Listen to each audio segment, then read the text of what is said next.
आज कस्टमर ने कुछ ऐसा बोल दिया जिसे सुनकर मेरा मन बहुत खुश हो गया। हुआ ये कि ये भैया आए थे राखी लेने अपनी वाइफ़ के लिए और भाभी के लिए। तो ये हम इनकी शॉप जो है हमारे बगल में है, जहाँ हमारी शॉप है, उनका सैलून है इनका।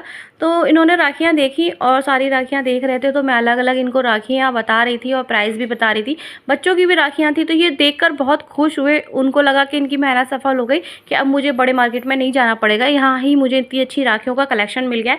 तो बहुत खुश हो रहे थे और कह रहे थे ये भी दे दो, ये भी दे दो। उनका बहुत मतलब कन्फ्यूज़ हो गए वो राखी लेने में और बहुत खुश हो रहे थे। तो ये चीज़ सुन के मुझे भी अच्छा लग रहा था। तो उन्होंने थोड़ी सब में से निकलवाई थी राखी और फिर वो इस तरह से शॉप में सारा सामान भी देखा उन्होंने। तो बोले कि आपका कॉस्मेटिक का और ये सामान तो, आपकी ज्वेलरी तो अच्छी है ही है, आपकी जो ये राखियों का कलेक्शन है वो भी आपका इतना बेस्ट है कि कहीं जाने की ज़रूरत नहीं है और मुझे बहुत पसंद आया। तो ये सुन के मैं बहुत खुश हो गई कि चलो कम से कम हमारी मेहनत रंग लाई, सफल हुई कि किसी को हमारा लाया हुआ सामान पसंद तो आता है। एटलीस्ट सबको पसंद आता है वहाँ पर, इसीलिए हम लोग बार-बार लेके आते हैं सामान, सबको वहाँ पसंद आता है। लेकिन कुछ लोग हमारे ग्राहक कह भी जाते हैं और कई बार वो नहीं भी कहते हैं।